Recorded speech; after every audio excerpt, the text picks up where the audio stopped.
comical way of describing studying for any CCIE exam is kind of like comparing it to eating an elephant. That means that you really have to start somewhere, and there's going to be a lot that we're going to have to consume. In the context of the Enterprise Infrastructure exam, that is going to be very, very true.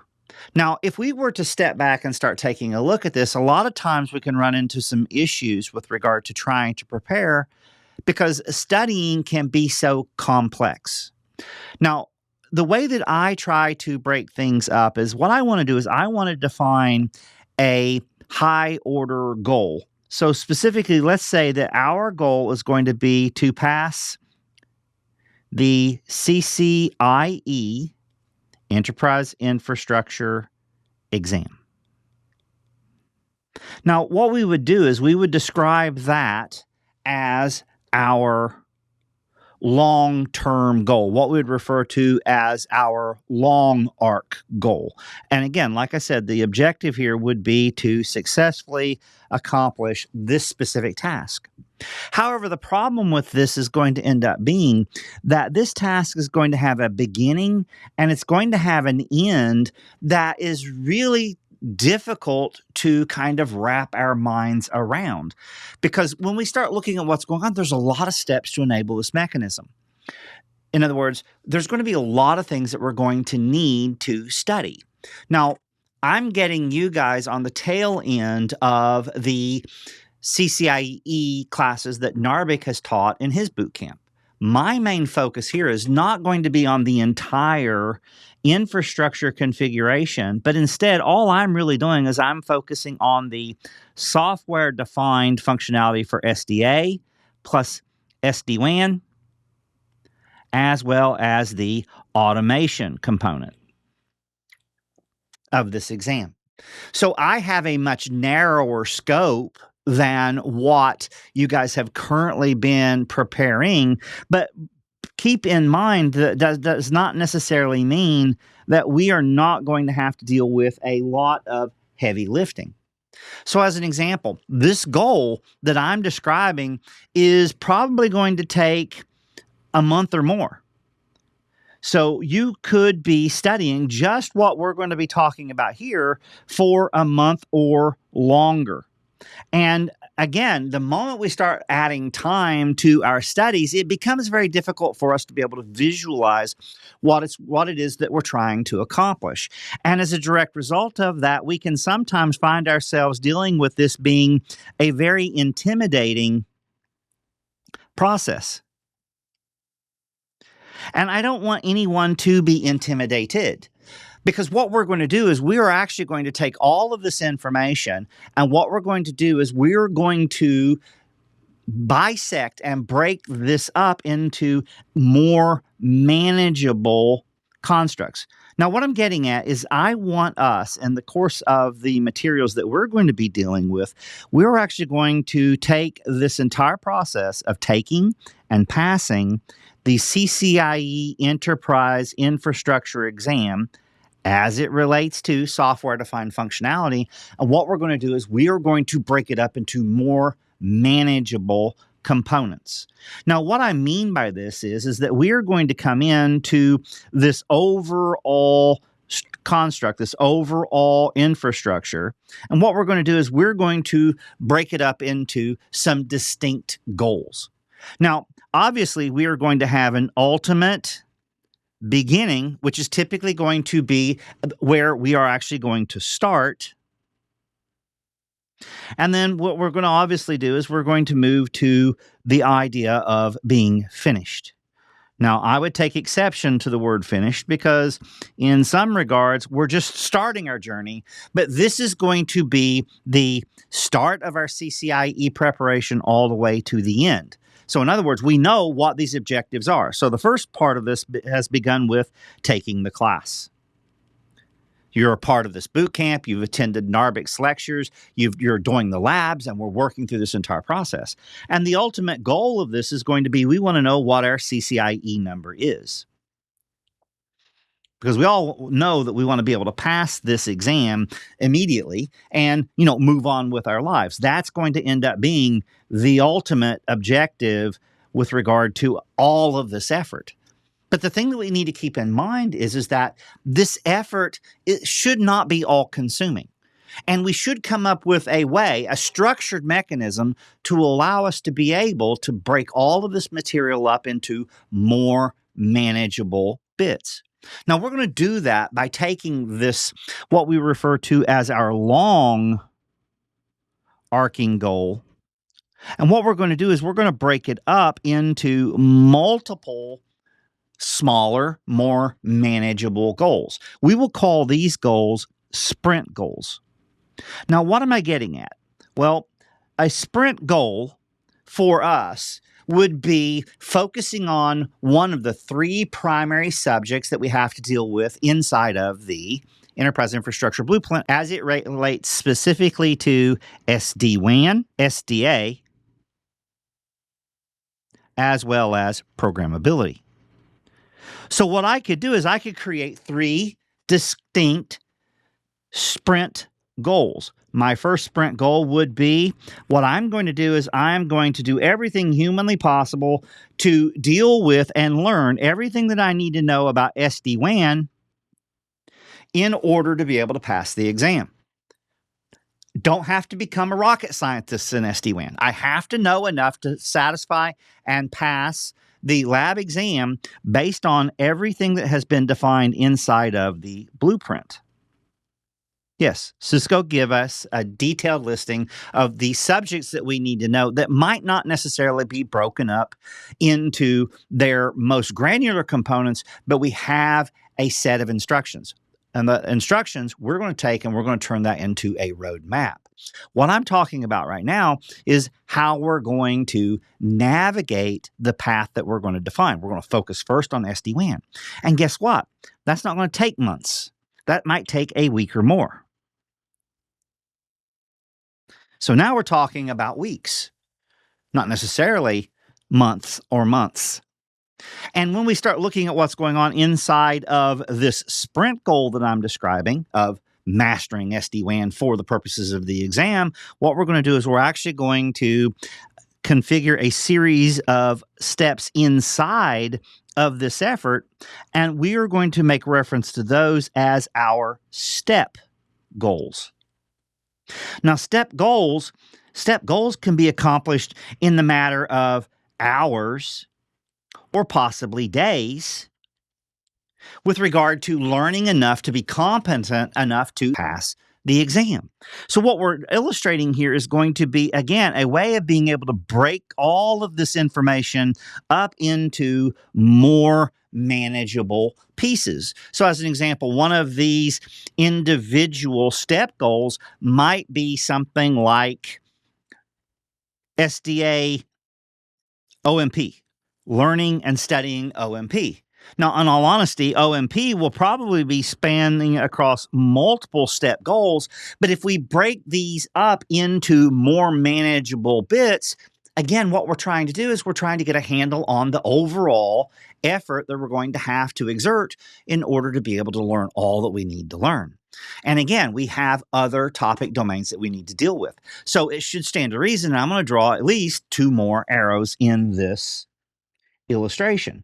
So the next arrow that I'm going to focus on is going to end up being the sprint goal, which is going to quantify the SDA and the DNAC resources. And again, it shouldn't come as a surprise that if we take all of this information and we break it up into more manageable step goals, what we're doing is we can actually see a way of, again, being able to navigate this idea of mastering this particular technology. When I say mastering it, I'm talking about mastering it in the context of the exam. So again, this might be something like layer 3 out. It could be something like virtual networks or scalable group tags. These are all topics that we need to understand and deal with in the context of the exam. And then lastly, my third and possibly final stretch goal is going to end up being a focus on automation. Sorry, sprint goal. So I have sprint goal number 1, master SD-WAN. Sprint goal number 2, master SDA, DNAC, and I'll go ahead and say ISIN here also because it's on our blueprint. And then ultimately what I'm going to do is I'm going to take a look at stretch goal 3, and stretch goal 3 is going to be a focus on automation. And again, we're going to break that up into a series of step goals. These step goals might include, say, for instance, data models. It might include, say, for instance, Postman. Could include Python. And we'll break all of these components up. But the ultimate goal here is to, again, translate this into a scenario where now what we're doing is we're breaking things up into terms of a week or more of study, and then focusing on being able to accomplish what I want to get done in that week by breaking it up into these step goals. When we begin to start really taking a look at this, this gives us a lot more options than we have if we were to just try to go in and deal with this whole idea of chewing through the entire intimidating objective of going from the beginning to the end and not necessarily being able to have a structured way of accomplishing the task at hand. It's also important to note that anywhere along this journey, we really need to take some time to celebrate what it is we've been able to accomplish. I remember when I was studying for my exam, it was just a continuous, arduous focus. I was constantly trudging through all of these individual technologies. I never really took the opportunity to visualize myself along this process with the ability of being able to look back successfully on what I've accomplished, as well as being able to focus forward on what it was that was going to be coming next. I never really knew where I was in this entire process, and it was through implementing this methodology that I'm describing that I was able to navigate this process. I had an idea of where I was going to go, and I had an idea of how long it was going to take me to get from the beginning to the end of my journey, and that journey is kind of akin to climbing up a mountain. So obviously, at the top of the mountain, at the peak here, is going to be the CCIE. Getting my number. I mean, that's the only thing I want to learn on test day. I want to learn what my CCIE number is. And, many of us are going to begin at different places along this journey. But the object of this is going to be, what I want to do is I want to make certain that we have a series of planned waypoints along the journey, whereby what we can do is we can travel from knowing nothing to have a better understanding of one technology to another technology, to another technology, until ultimately we just navigate our way all the way up to the ultimate summit. And that's going to end up, like I said, being the CCIE. Now, after that, you're going to learn that there's going to be other things that you're going to want to learn in order to be able to improve your functionality. So as an example, inside of the context of the CCIE lab exam, we have 1.3.1.7. I will go ahead and say 1.3.1x is the operating system for the DNAC. Inside of the exam, we are using 18.4.x for the managed solution. So the Viptela solution. Well, nobody's running those versions in production environments. In production environments, most of the organizations that I'm working with are running 2.2.3.x as far as the DNAC, and version 2.3 is coming out, and most organizations are running 20.6 and migrating to 20.8 as it relates to the vManage. And there's some substantial differences between these different versions of the operating system. So what I'm getting at is that the good news is that there's not a huge amount that you're going to have to learn about SDA, SD-WAN, and automation and programmability in the context of the exam. But if you want to work in the field, almost immediately, you're going to have to increase your knowledge and move towards the newer version of the software that, 1, look different, 2, perform different, and 3, have the capability of being able to integrate with other solutions that aren't on your blueprint. Solutions like say, for instance, multi-domain with ACI or thousand eyes or wireless infrastructure. These are all things that we need to keep in mind when we're studying, and we need to have a plan for when we get that CCIE, how are we going to bridge that next gap? Now, when we look at what's going on in the context here, like I said, we can set aside periods in here to kind of take some time to pat ourselves on the back, congratulate ourselves, little mini celebrations. We can tie in mini celebrations here. That might be, spending some time with your family.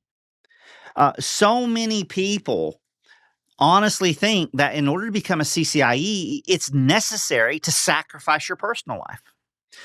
And to some extent, I agree with that is true. But the problem is if you don't take time along the journey to focus on yourself, the problem is that you're not going to be able to achieve these objectives. So, I mean, in the early days of my preparation, my mini celebration was actually not a celebration. It was just giving myself a break.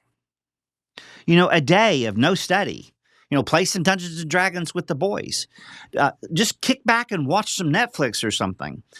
An opportunity or a chance to catch my breath so that I could actually rejuvenate myself. One of the things that a lot of students fail to understand is the CCIE Enterprise Infrastructure exam, any CCIE exam, is not just an exam about technology. It's also going to be having a very powerful psychological component. It's going to have a very powerful emotional component. And the problem is if you tear yourself down in the unrelenting, unabated pursuit of quote unquote mastering a technology, and you do that time after time after time after time, what you're doing is you're wearing yourself down. So at the end of this journey, you've got nothing left. The rule, the law, the request is that on your exam day, you should be the best possible version of yourself that you can be. You need to be rested. You need to be energized. You need to be focused. And you need to have your brain and your mind in the right place. Never lose sight of the fact that the CCIE infrastructure exam is going to take a toll both on you mentally, physically, and in some regards emotionally. So when we step back and we start taking a look at what's going on here, what we want to do is we want to be able to reach this summit. Now, the drawback to this is that, again, this analogy right here becomes a very, very common analogy that gets used to talk or to walk people through this process in a motivational fashion. But there are some things that are not really touched on in this analogy because it makes it look like what ends up happening is we're following a direct path. When in fact, if we were sitting here and looking at this same objective to reach this summit, but we were looking at it from behind ourselves, what we may find is that first mile marker that we're going to be putting in. I'll go ahead and use a different pen color here. But that first mile marker that we're going to be installing right here or hitting right here may be directly in front of us. Well, guess what? The next one might be this way. This could be, say, for instance, the configuration or the difference between, say, for instance, OSPF as a technology and, BGP.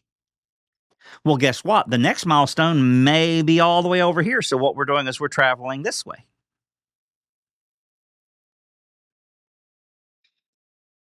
And then ultimately, we may have milestones scattered all along the way that we are going to want to end up revisiting or looking at.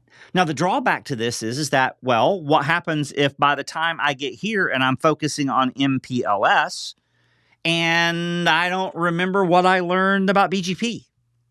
So the other missing component to this is first of all, the simple idea that this is not going to be a straight journey. It's not going to be a linear progression where we're going to be able to just go from one point to another point to another point in a straight line. We are going to have to step off the path. We're going to have to deal with issues that are going to be related to technological problems, scheduling problems. And again, what we need to do is we need to make certain that we're in the right place in order to be able to deal with all of those issues and deal with them efficiently. So as a direct result of what I'm describing here is we also need to focus on one other component. And this was a big issue for me because, I'm 55 years old. And for me, one of the biggest issues is the issue of retention. So how do I assure that once I have focused on getting something quote unquote learned, how do I make certain that it just doesn't drop off the mental radar? So, how do I retain what I've learned? And I need to make certain that I retain what I've learned in each of these individual steps. Now, in my book, retention comes from the idea of hands on exercises, labbing. And I'm not necessarily talking about a lab that I wrote or Narbik wrote. I'm talking about labs that you can put together. I mean, remember, you took the time to learn how OMP works. You took the time to learn how virtual networks worked. You took the time to learn how a virtual private network functions inside of SD-WAN. It's going to be extremely important that you take the time to create your own labs. They're going to require you to revisit these things at least cursorily during your studying process. So it's not just an issue of navigating from one waypoint to another. It's also going to end up being an issue of making certain that you transfer everything that you're going to have in your short-term memory into your long-term memory. Now, during the course of this exam, you're going to hit numerous challenges. And during the course of this curriculum, I'm hoping to provide you guys videos and information and suggestions that may improve your probability of being able to manage those difficulties. So this is not just going to be a course about technology. It's not just going to be a course about automation and things along those lines. It's also going to be a course that's going to take the time to talk about how to take notes, how to study and how to memorize things, how to focus on speed and accuracy at the same time as it relates to doing your implementations and deploying technologies in our lab environments. I just wanted to take the time to spend a little bit of effort focused on this part of the journey because I really think that it gets overlooked a lot of times. Now, what this means is in subsequent videos, we're going to talk about our topology. We're going to talk about how you're going to lab. I'm going to try to set it up to where you can do as much labbing in your own environment as humanly possible. That means setting up a GitHub and allowing you guys to be able to download images and files. There are going to be some things that you cannot do in your own lab environment if you don't have a DNAC, if you do not have a series of catalyst switches that you can create borders and edges and control plane nodes with. But again, using virtualization, there's a lot of stuff that we can accomplish, and I want you guys to be able to focus on that in your own environments, and I'm going to show you how. So I guess what I'm trying to say is welcome to the course, and I'm very, very excited by the idea of us doing this together.